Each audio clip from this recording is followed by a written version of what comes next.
Ladies and gentlemen, welcome to ATR's War Bedlam, Media's premier wrestling podcast covering AEW to WWE. I am Sam the SLB. I forgot I had that here. Future governor of NXT. ATR's War, ATR Rising Sun. And alongside me today is the man behind X Wrestling's Nostradamus, Scott.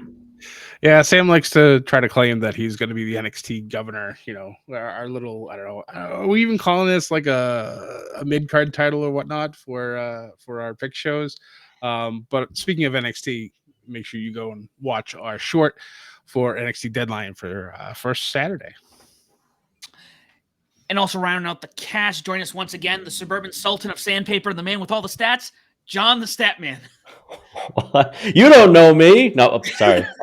That's I'm the sultan of, what'd you say, sandpaper? Okay, I'll go with it. No comments. All right. Well, that was a good one. No. Guys, before we begin, please make sure you like, share, subscribe, follow us on Facebook, Instagram, YouTube, and TikTok. A couple things to bring up. Obviously, we said Deadline is happening this weekend on the 7th. Make sure you watch that. Watch our short that's going to drop. When am I dropping that? I don't know. Probably Saturday, because I haven't figured that out yet, because I'm a well-rounded individual. And then next week, it is the end. The end is nigh. John Cena's last match. And the 120 minutes of commercials for Saturday night's main event. We will be live streaming that. Most of us, all of us, I think we discussed that. Mm-hmm. Last but not least, in less than 2 weeks as when we record this, Final of Bedlam 5 will be live. We've confirmed that. We will be live streaming it 7 p.m. Eastern time. So join us in the comments. Listen to what we have to say. End of the year. Be a good bullshit episode all around. Mm-hmm. That being said, we have a couple of shows we're going to cover first. Obviously, Survivor Series, WarGames, and Full Gear have passed after, Thanksgiving, or as we like to call it here in the States, the debut of the Gobbledygooker. Yep.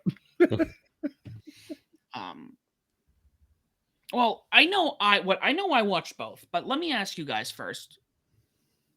Did you guys watch both Full Gear and WarGames, or did you guys just watch WarGames? I just watched WarGames. I also just watched WarGames. Yep. Okay. I am too far behind AEW to be able to.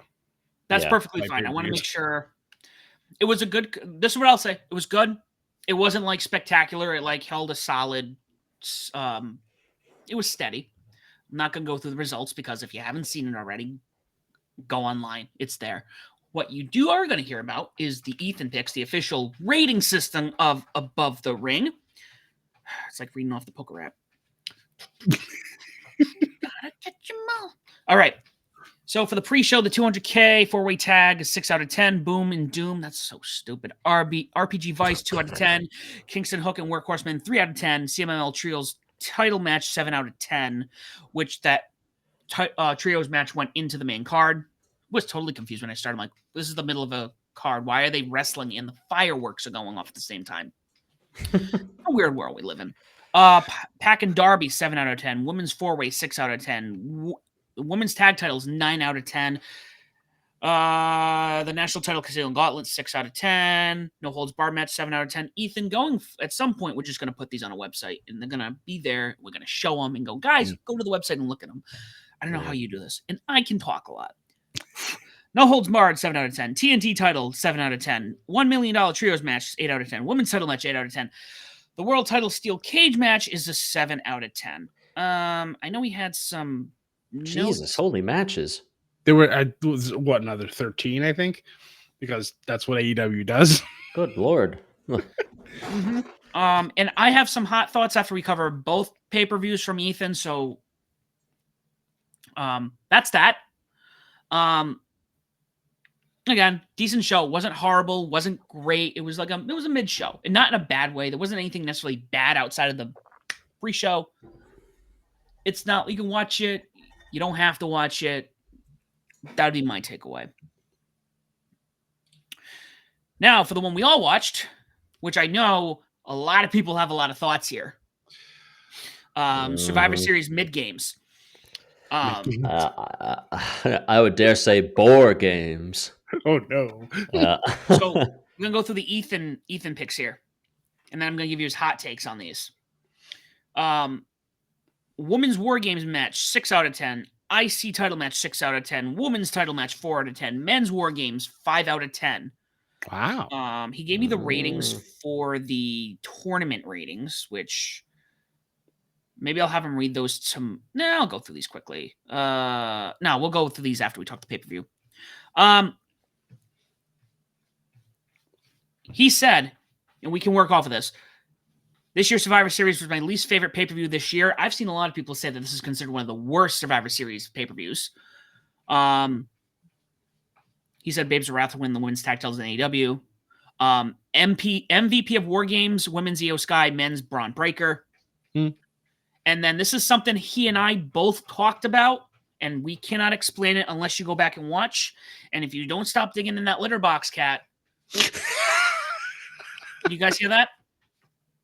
No. I ever so slightly, but not a lot. A little bit, but no, it's not like a ton. Oh, you guys, it's not nothing. It sounds like. Anyways, his hot take, and I don't think it's a hot take because I've watched both shows, and I do have a little bit of a bias, but I would say, he says Blood and Guts was way better than War Games. Arguably so. However, I would even say that the AEW Women's Blood and Guts match was the best double ring cage match this year overall. So we agreed on that. But let's stick with Survivor Series right now. What thoughts? I know John has a lot, so I'll let him go. Yeah. I'm very interested to hear. For me, literally, it was okay. Like, nothing spectacular. I'm just like, all right, it's a show. It was like Raw Plus. That's how I would do it. Yeah. That's really my opinion. It was just like, all right, it's a Raw Plus show, whatever. Okay, cool. Yeah, this was I'm in full agreement with Ethan here. It wasn't a horrible pay-per-view. It was just a very lackluster pay-per-view, I would say. Like, the best match, I'll say the good first. The best match of the night was probably John Cena and Dominic Mysterio. And even that with Liv Morgan coming back, like I was not surprised John Cena lost the title, because I think that brings the mystery back to his last match of whether he will win or not. Right. That's true. I felt that if he had the title, it would have been a guaranteed loss, because what's he going to do? Win and keep the title? Like, I feel like that wouldn't have made sense. That would not have made sense. Excuse me. So that was the best match of the night. The Nikki Bella Stephanie Vaquer wasn't. Nikki Bella has a lot of ring rust. She is not very. I know she needs the money right now because of her divorce. Yep. But it's definitely the worst match of the night, I'd say. Even though it wasn't a total stinker, but there's this. The women's War Games match was better than the men's here. Common theme right now. The Io Sky trash can spot, even though she's done it like every single time that she's been in a War Games match, like that was definitely the spot of the night. It was not a great match, but here's my gripes on the men's War Games match. Now we're gonna get to the real what's been ticking me off the entire week. The what's who's. Yeah. So not only was the match not very good, the finish was horrible. I thought. I was like, this is stupid. And I'm like, this is where I'm kind of tired of WWE just having stipulations for the hell of it. I miss the days where stipulations would pop up from like literal like blood feuds, like the Elimination Chamber. The Royal Rumble's an exception. Like, that's fine. But Hell in a Cell, like now they're made into events like War Games is now. And I don't really like that anymore because it doesn't feel like there's a payoff. It's just putting people together in a stipulation. And it's 50-50. All right. So this is what we will say. This is, I think, something at least we've all seen the evolution of. I think they've gotten away from a lot of it because you remember we used to have TLC and Hell in a Cell and Extreme Rules. I think it just goes back to fucking hardcore because I hate the term Extreme Rules. Well, thank you, babe. Ooh, brought to you by China Walk. So, and I get it because well, here's the problem. And Scott, I don't know how you feel because you've been watching it longer than both of us.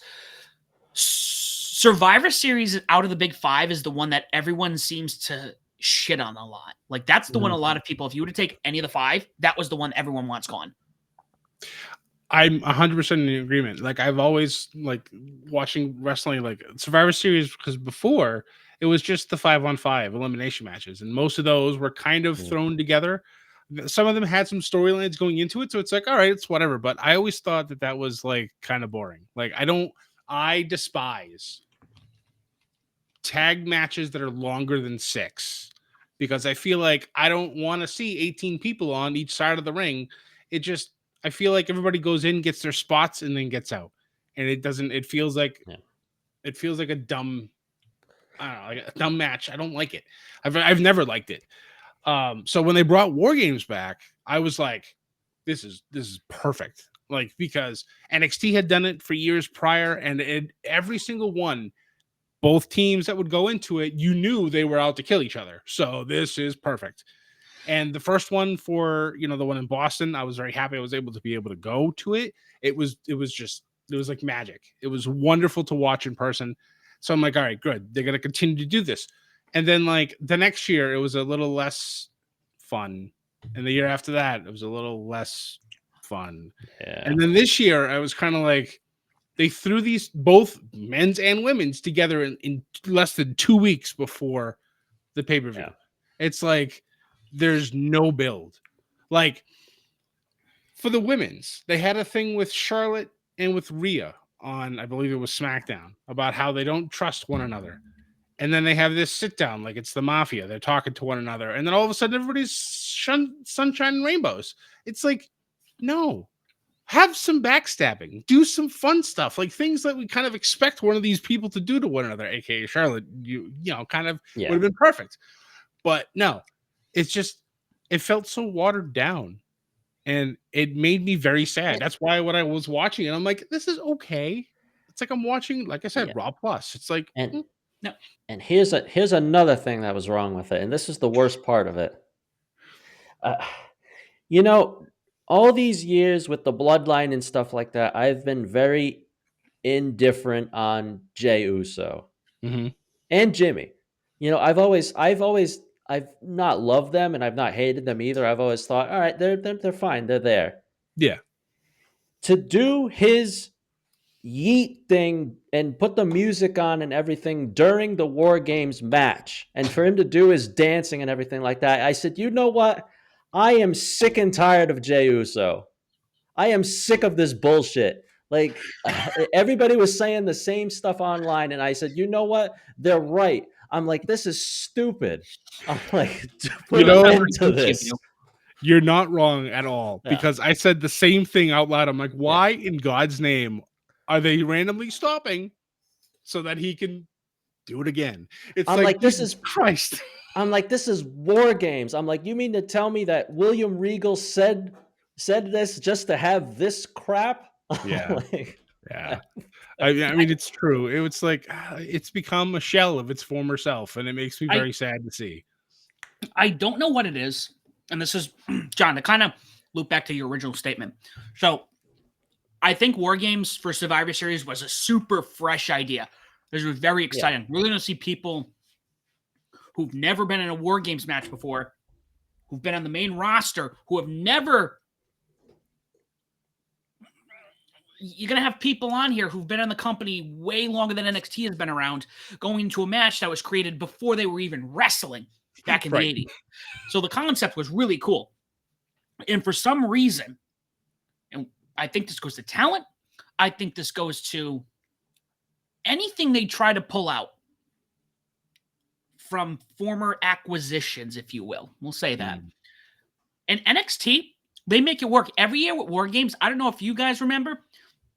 You almost forgot WarGames was coming. And then William Regal would say it. And then he'd be like, Oh, Mhm. what's going on here? The end is nigh. It always was exciting. There was never a War Games pay-per-view. It's the black and gold era, John. If Yep. you remember, Yeah. it was takeover pay-per-views every single time. This was great. You can never top a pay-per-view like this. The next one, better than Yep. that. This is the greatest thing I've ever seen. You can never top every single time. How many episodes of our shows did we say, how are they going to top it next time? And then they found a way to top it the next time. Yeah. So I'm like 50-50. I think it definitely gives a fresh coat of paint to a practically dead PLE. But for some reason, whenever they take something, bring it from NXT or from WCW, ECW up, it just the main roster stench, whether it be Vince or whether it be Triple H, I wouldn't even go as far to blame Triple H. I would actually go even higher. you go to the I would blame TKO. Yeah. And I'm also going to say something that it hurts my soul to say, but I agree with, I think it was the president of TKO that had Mhm. said we want to move away from the things that Vince had done for like the gimmicky Mhm. shows. I'm actually in agreement with that. Scrub Mhm. most of them. Get them out of there. Make new ones. Don't keep WrestlePalooza. For the love of Christ. Again, that came from ECW. So that's not an original come up with, even though they've said, oh, yeah, Nick Khan and Triple H came up with WrestlePalooza. No, Paul Heyman did a long time ago. Anyways, moving forward, it's time. The gimmicky shows, get rid of them. Don't need them. Rumble, obviously, and Mania are the exceptions. I as much as I love Money in the Bank, maybe it's time for a fresh coat of paint on that as well. Get Yes. something new. Because before Money in the Banks, you'd win. The person who'd win would be in a storyline for a while, and you wouldn't have the same day cash-ins. Like they did with the women's for years. It was like that night or the night after they would cash in, and and then they'd be champions or whatever. Well, actually, They yeah, women, every single one has been a champion. they with that, I would make the argument. I would send Money in the Bank back to Mania. Okay, all right, I like that. Send That's a it good back to idea. Mania where it started because that's a good special. Like it's the one thing it's static minus the title match from Right, the Rumble. right. Yeah. No, I like that, but like the gimmicky pay-per-views or Do you premium guys live do you events. guys Get rid of do you them. guys think that they have to stop doing it's not even a matter of being sexist or anything like that. Do you think they have to stop this precedent of where they have to have two types of matches for both the men and the women? Like I'm not saying cut it out for I'm saying like you don't have to do both in one night, I don't think. Well, I Like mean, honestly, if everything's going to 2 nights, like they want to do all the big 5 to 2 nights, if you want to keep Money in the Bank as 2 nights, have one dedicated to the men, one dedicated to the women. I've said that before. yeah. I think that would be a nice happy medium. That way, like you could have all your men's matches one night, all your women's matches the next night, or or switch. The women can do it on Saturday, whatever. I don't care. I think you would have a great opportunity for some really good storylines leading into Money in the Bank or even the Rumble. Because I said the same thing about the Rumble. You could do that too. Find a way to funnel in some good storylines going in, make it worth it. You Yeah. know, I know the women always want to have, they talked about having Evolution be a yearly thing. And it's pretty much confirmed that that's not what's going to happen. Maybe then you turn one of those nights into your next women's, Evolution pay-per-view. It's just night 2 of the Rumble or night 1 of Money in the Bank or whatever they want to turn into the next 2-night pay-per-view. But some of these other ones, like honestly, SummerSlam, I never gave a shit about SummerSlam either. Because to me, it was literally just a bigger show. That was it. It never really had anything like WrestleMania made sense. The Rumble makes sense. It's like, I don't know. So if you want to get rid of SummerSlam, get rid of Survivor Series, it's not going to break my heart. It won't. But if you get rid of the Rumble and Mania, Yeah, you can't do I that. think you're gonna have a lot more Yeah. people that'd be pissed off, especially with the Rumble, because Yeah. as long as you have 1 or 2 surprises, it already makes the show better. Because Yeah. people are like, "Oh my god, he's here!" Somebody returning from it. And that's the next PLE, and that's not till next month, Right? which is weird to say. And that's Yeah, in Riyadh.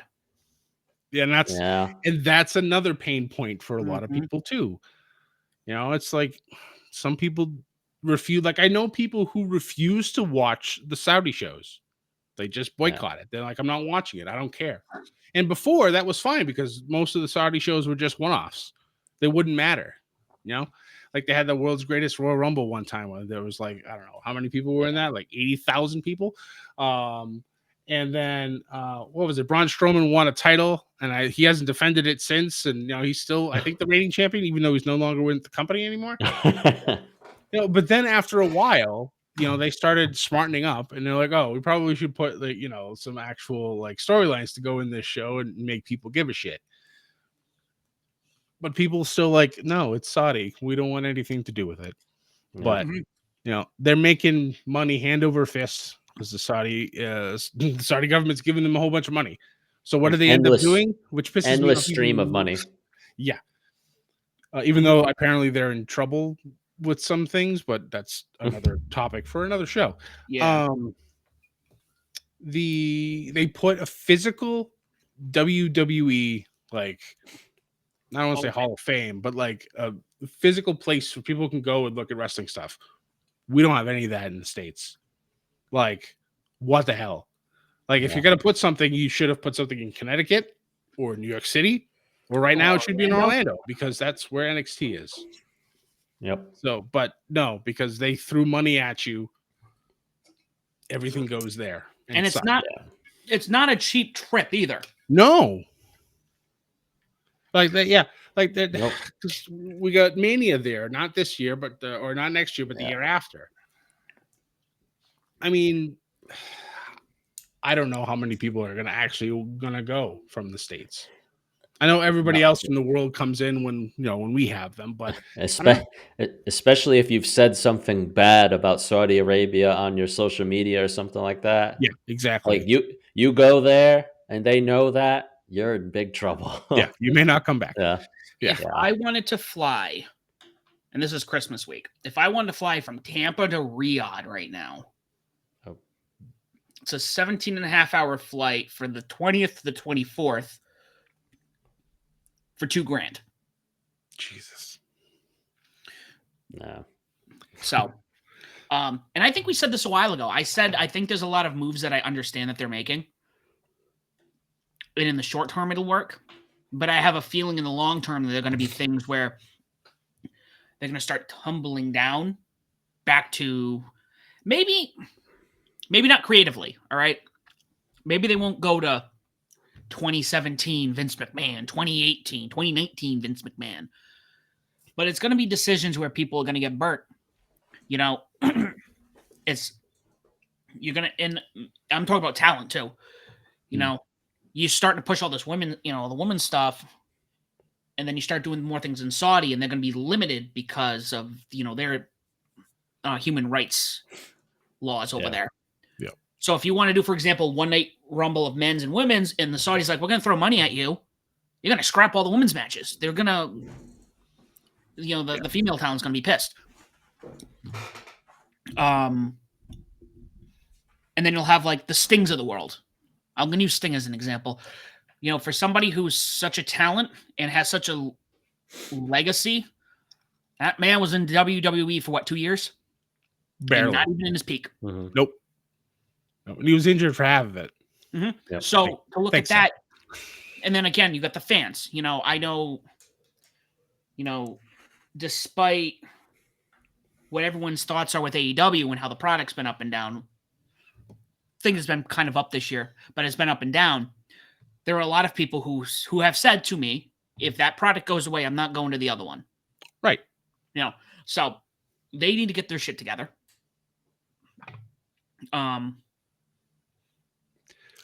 After listening to, I can't even say about the John Cena retirement because he said he wanted to focus on the future and he wanted to get out of the way. Triple H needs to stop with this new era stuff. A new era begins this Friday for like the 10th time. Yeah, Everything's it's all epic. Christmas season. Yeah, It's all epic. Like this needs to another thing that needs to stop. Stop this. But of course, it doesn't stop us from making the title of this podcast. This podcast is epic. So, you know. You know, there was a time where things just happened in wrestling, and it was exciting. Yeah. We didn't need announcements. We didn't need this Monday's Raw is going to be incredible, or tune in Wednesday for our next AEW announcement. I will never forget. Yeah. John, I don't think you were with me. It was with Josh and a couple other people I know. When I'm going to reference AEW 2019 because I think there was a time in wrestling where in my life watching wrestling, and Scott, you watched the Attitude Era, the Wars live. Mm-hmm. So that's like peak wrestling excitement. At least for me, I wasn't old enough, so I never got to really, sink my teeth into that. I think 2019, where I remember watching Double or Nothing, and John Moxley, he left, but he has a 90-day non-compete clause, and he's going to be doing some indie shows, and he said he's not going to show up here. And then all of a sudden, after Jericho and Kenny Omega wrestling a second time was mind-blowing, all of a sudden coming to the crowd is WWE's one of their largest stars in wrestling, walking down the middle fucking aisle, center camera. And then all of a sudden, he was wrestling Jericho, which, you've been there before. But then to see Kenny and Moxley, I'm like, that was exciting. You didn't need that fucking announcement. I'm getting chills, actually, just you mentioning that, because I'm remembering watching it with you, and I'm like, I think just let it fucking happen. Yeah. The problem is that I feel, and I've kind of felt like this for a while, WWE's become too commercial. It's like they have to broadcast everything. They have to say, they have to drum up excitement for a show. You don't really have to if your product's good enough. People are going to watch. Then when the surprise happens, people are going to talk. People forget that word of mouth is still the best way to get stuff to be, talked about. And that's how this shit works. And they're too busy having to be like, like I'll use Cena, like before his announcement, he's like, John Cena will be on the show. He hasn't been there in 6 months, so everybody has to watch. Like, don't. Like when Rock used to come back, his music would hit and everybody would freak out, and then all of a sudden their viewerships would spike because people would tell their friend, "Holy shit, The Rock's on television! Watch right now." Or Stone Cold. Exactly. It's like nowadays we know it's coming, so it's kind of like I feel like it takes the excitement away. It's like almost. It's a spoiler for what should be an oh my god moment. It takes it all away. So I feel like they need to stop doing that. But I feel like at this point they're too busy on their train moving forward that they're not going to pay attention to those types of things. They're just going to keep doing it.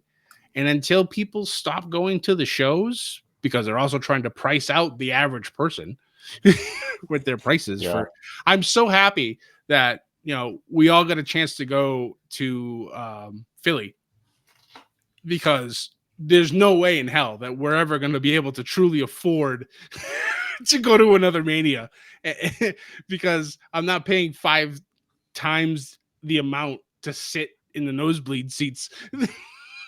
No, I'm sorry. Not going to happen. What if I sent you and then I said, write it off for Above the Ring? I mean, that'd be different if we were actually doing work expenses. That's different. But I'm going to send you to Riyadh, Scott. That would still like hurt my soul for the amount of money that they're charging for this shit. It's insane. I'll do it cheap. I'll do it even cheaper. I'll get you Shanghai into Riyadh.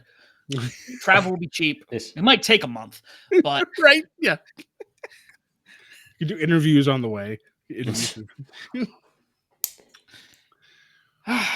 Yeah, so I think we're all on the same page there. Mm-hmm. And you know what's weird? I don't want to dwell on it too much longer because I know we had a couple other topics. I would want to say this is going to get better, especially ESPN. Supposedly, again, Freddie Prinze Jr. made this statement. Granted, he's not a nobody in the business. Grain of salt. I'm curious to see what the official ESPN rating is going to be, because the last time they did that. Yeah. But rumor has it they're not happy with this deal. I mean, I kind of feel bad because they've had, 3 shows now on ESPN, and 2 of them have kind of been meh or worse.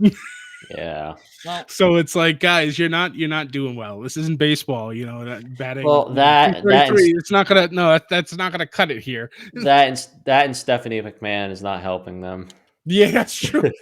which is the method that I use to watch these premium live events. Thank you, Hey. Stephanie. Yep. Shout out to Stephanie McMahon. yeah. Like I said, I want to say it's going to get better. AEW is a different monster. Tony Khan has full control. Granted, there's a potential WB Discovery potential buyout somewhere down the road. That is true. With WWE strategically planted with NBC, with Netflix, with ESPN, which is technically Disney. What's going to happen there? I don't know. But on top of all that, so Tony Khan has full control there, and that's a conversation we can definitely have for another day. Here, we haven't even started with the Saudi big pay-per-views yet. Nope. That starts next year. So I don't know what happens. I don't know. Honestly, for me, the only good thing about them having more Saudi shows is that we have Saturday or Sunday afternoon pay-per-views that start at 1 instead of starting at 7. So, I mean, I guess that's the only bright light for us over here on the East Coast. And, everybody else further back, you get breakfast in wrestling. That's all good and fun. But I don't know. I mean, they still got 4 or 5 years left on this 10-year deal. So, what was it, 2018? I think they signed it. So, all right. So maybe not. So 3 years left. Yeah. Will they re-sign? Probably, because they'll probably throw even more money at them for it. Yes. Yep. But I don't know.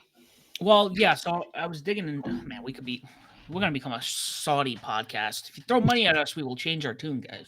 I'm just kidding. Absolutely kidding on that one. So from my understanding, the Riyadh 2030 is like the World Fair that they're holding.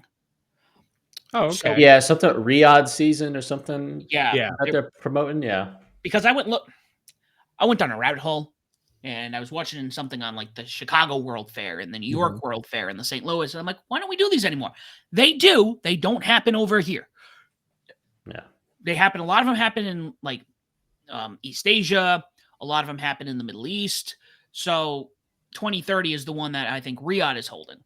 But on top of that, with all the mega projects, and that's another thing, if you guys have looked into mega projects that they're doing over there, supposedly the Saudis are running out of money. I think there's some, and I think, John, you were touching base on this. A, they're kind of running out of money, and B, there's some fraud or some sketchy dealings going on. Shocker. Okay. I don't know the details. Don't quote me on that. Because I was looking at, and again, have fun. Go see what they're doing right now. One of the things they're in the middle of, obviously, we got the Burj Khalifa. They're also building the Jeddah Tower. I don't know if you guys know what the Jeddah Tower is. That is their kilometer-high skyscraper that they restarted construction on. The other thing is that they're working on is the line. I'm not sure if you guys know what the line is. Was that a housing project? There was something. It's a huge. I see imagine it. having these like huge 2 skyscrapers that are just in a city in between, and it's a line. Yeah. Look it up and look. They're in the middle of constructing it, and they're building this. That's going to be taller than the Burj Khalifa. Oh wow! What, the Jeddah Tower? Yeah, the Jeddah Tower is going to be taller. 1 kilometer, yeah. Wow. And then the line, massive. It's cool because they're trying to do some technological advances for society, which I think in the long term is good. But at the same time, these mega projects are huge, massive, and they're not cheap. They're throwing money at some of this stuff, and those are the 2 that I pay attention to, because the line is the one that fascinates me the most. So who knows? Maybe they do resign because the money gets thrown at them. Maybe it doesn't because they're like, I don't know. I don't know. It'll be interesting. We got another 4 years left in this decade. I feel like they honestly should go. They should throw money at the UK, France, Germany, Australia. All their shows that they've done over there, the crowds have been stellar. They've been some of the best. They've had some of the best shows over there too, because the superstars they will go all out when you have people serenading you your entire time. Like I feel like AJ Styles' career, even though it's on the downslope because he's towards the end of his career, he's had some of his best matches because of how the crowds have been energizing him. And shit, now he's one half of the Raw Tag Team Champions. So Mexico. Yup, there's another one, especially with AAA. Exactly. And then, of course, last but not least, and I will say this to the high heavens because I still think they also. Scott and I are on a pro wrestling. What do we say? We said this a few years ago, Scott. Get the fuck out of the States. Spend time overseas because the fans do not care. Yep, the fans in the States don't. They're most of the fans that I see watching Raw and SmackDown are so like, we're just here. Yeah, we're not excited. We're not going to do stuff. It's like when you go to the major hubs, like Chicago, like Boston, New York, Philly, the crowds are going to be rambunctious. But when you go to places in Wyoming or friggin' some parts in Texas, California, I mean, there's some good hubs there. But I'm like some of these other random places, and it's just like, get out of the middle of the country because nobody gives a shit. And it's just like, I don't know, stay on the edges, stay on the coasts because that's where the people are excited, Coast and the lakes. Yeah, exactly. Thank you. Yeah. Mm-hmm. Regardless. All right. So that's our Saudi rant. That took up most of our episode. Which topic do you want to cover here? Actually, you know what? Because I'm going to forget about it, let's get right into this. On top of everything going on right now, it's official. I made a short about it. If you haven't seen it, you live under a rock. Patrick Star. It's official. TNA is back on basic cable for the first time in who knows how long. It's been a while. It's been a while. AMC picked him up, which kind of shit. I mean, I guess that shouldn't surprise me. ECW was on Sci-Fi. Right. Yeah, that's true. Right. Yeah. Yeah. Huge. And especially, John, I know you haven't watched really TNA in a while, but the product feels like, since I started really paying attention, this feels like pre-Tony Khan Ring of Honor. That is a great way to describe it. Yes. Yeah. And in the partnership that they have with NXT has, I feel like, fully enriched the show as well. Because you don't always get some of the big names that come over to TNA side of things. You do get them the other way, which I feel is a little, you should probably even that out. But you get to see the top stars in TNA come over to NXT. You get to see like some of the top stars, but the majority of like the middle of the road NXT guys go over to TNA. But it's still enriching the show. It's still fun to see. Like, it's almost like, oh, who's going to show up this week? Even though their shows for TNA are mostly taped, I think there's some rule that I remember reading somewhere with this new deal that they have to have more live shows. And I'm like, all right, that's fantastic. Yeah. We don't have to have one live show and then 8 taped shows. It's like we get to see them live maybe once. I don't know. I would like to see at least once a month. Hell, I'd love to see every week be live for TNA because then that means that they're growing even more, than they have been recently.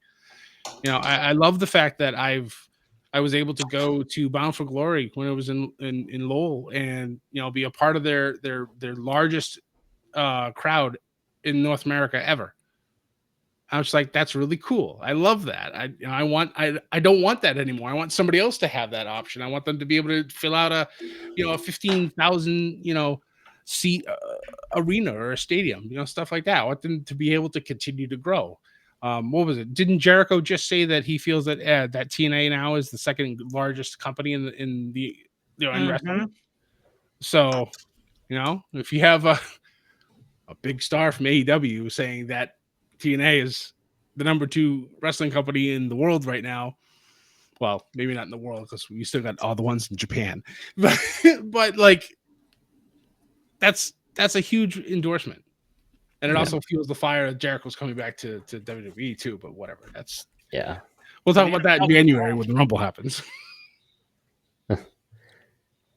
No, that's good for them. I think it'll be not that they were. I think on Access they were doing like 30 to 35 million or something like that, and now I don't know this for a fact. I think, so don't quote me, but I think with AMC they'll probably do like double that.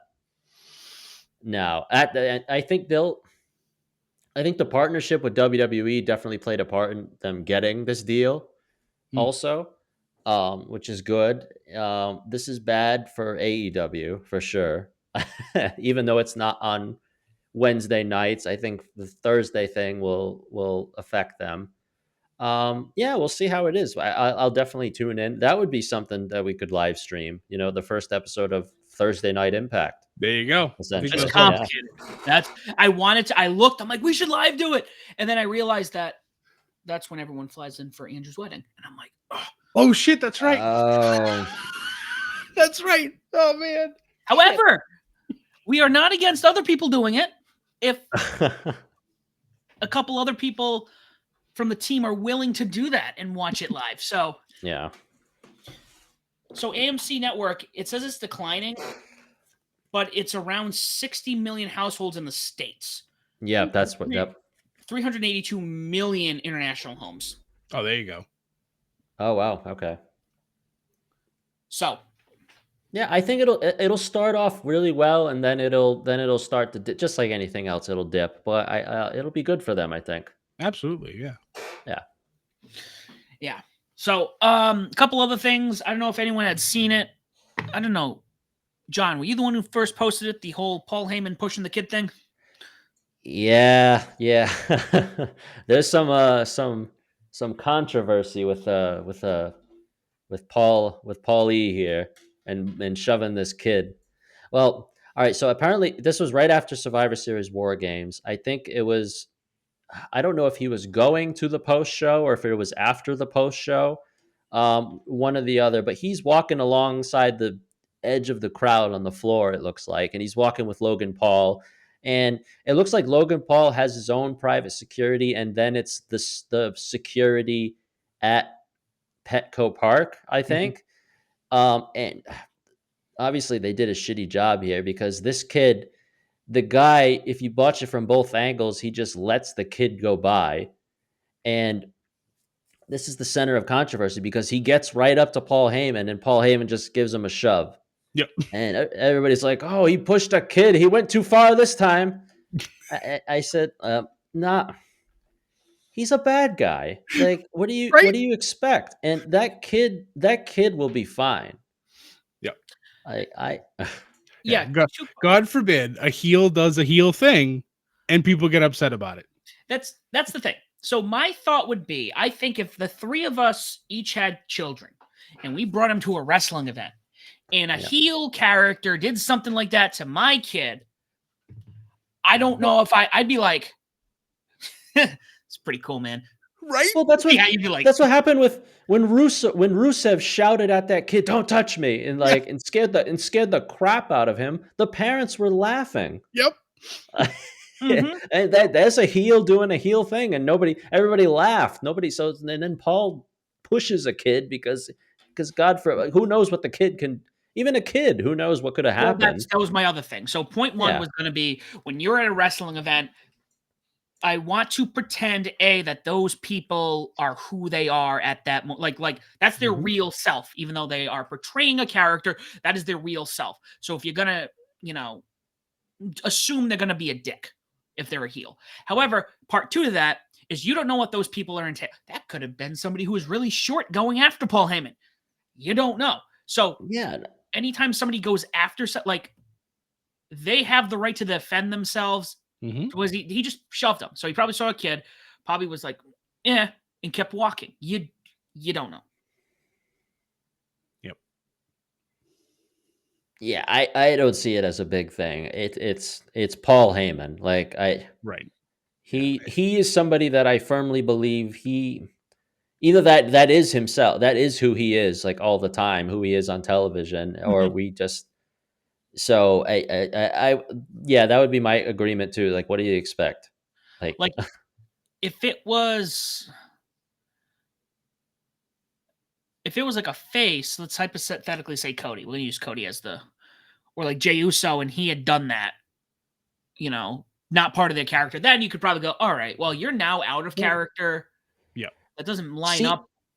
CM Punk got heat for like the same thing. I think in Saudi Arabia, he didn't shove the kid, but like the kid over there like went up to him, and he kind of just like Brushed gently him off. Yeah. yeah, that's and people were up in arms about it online. I'm like, why? Like, And it's not Punk a has big said deal. himself, like he doesn't do like signings or pictures or anything in an airport. It's just like, leave Yeah. me alone. I respect that. You're allowed to have your personal space. Yeah, It's he like, said like out on the streets and stuff like that in airports or whatever, I'm Phil. Like, don't right. bother Exactly. me. Yep. Yeah. And I agree.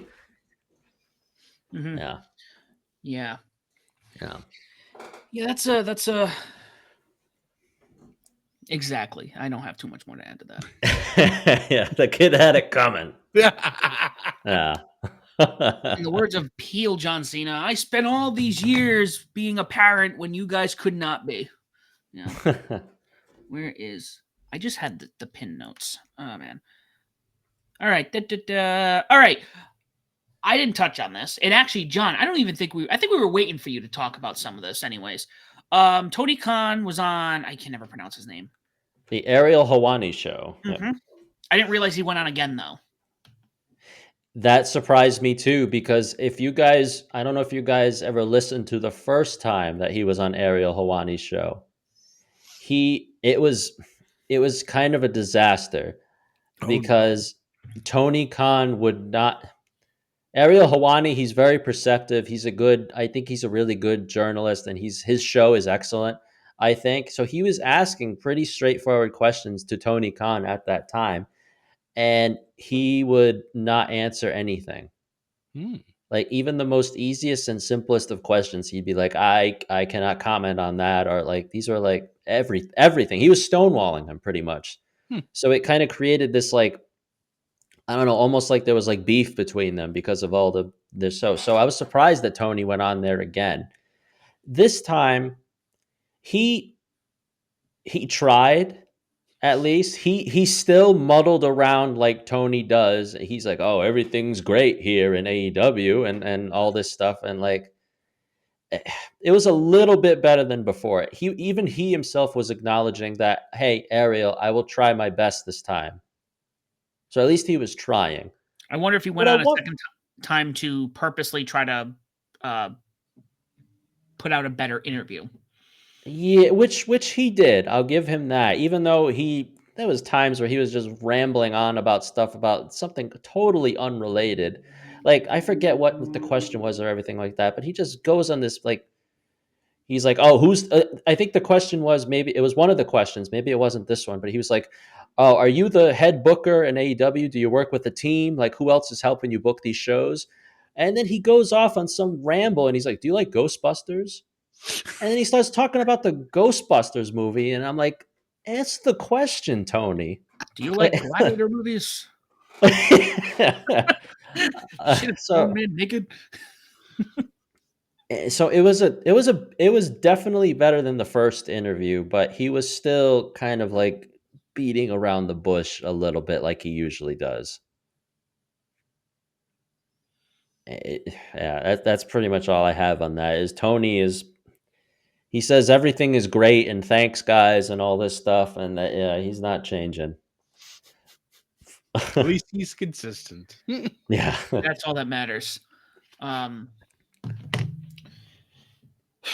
right. Outside of that, I can't think of anything else that came across our desk.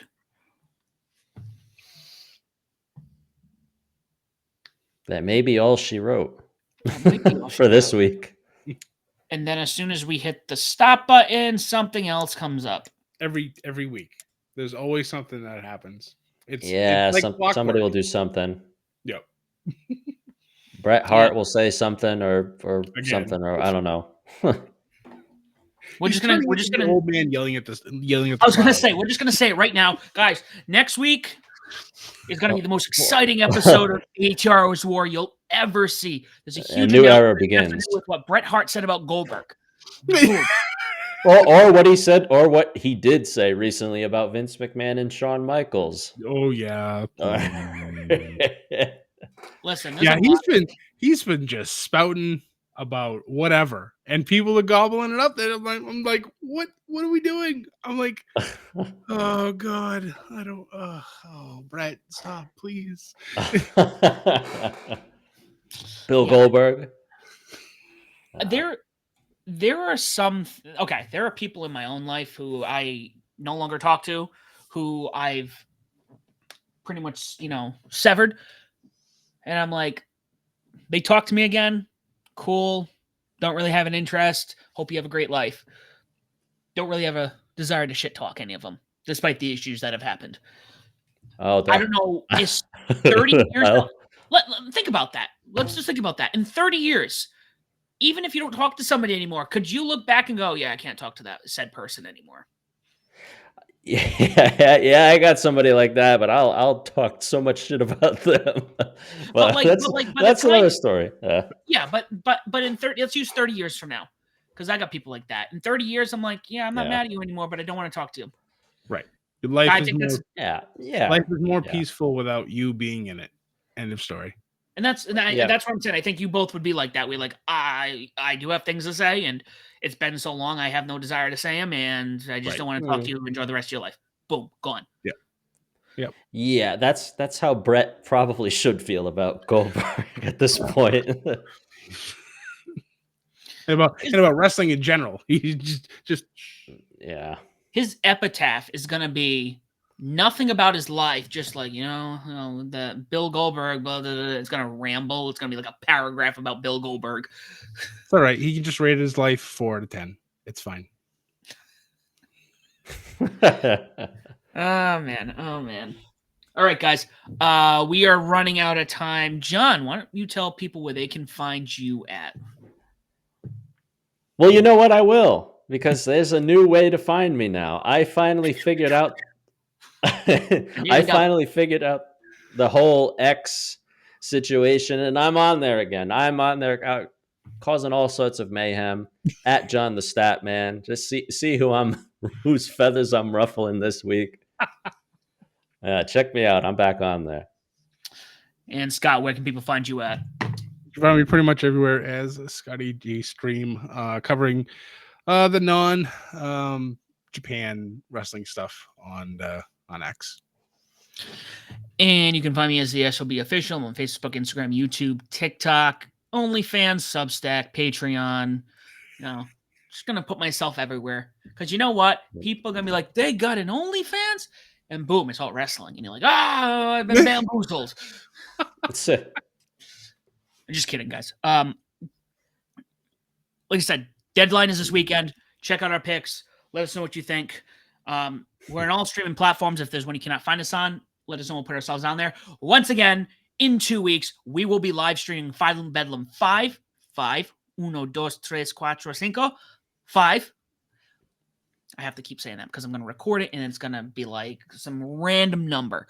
Now I feel like I have Lola Vice's theme going through my head. God damn it. If there's one you cannot find us on, please let us know. We'll put ourselves on there. Leave a comment, review, tell people why Above the Ring Bedlam Media is the podcast of your choosing and why they should listen to us as well. Guys, thank you so much for listening. We are out of time. And as always, do not forget to join the Bedlam. Thanks, guys.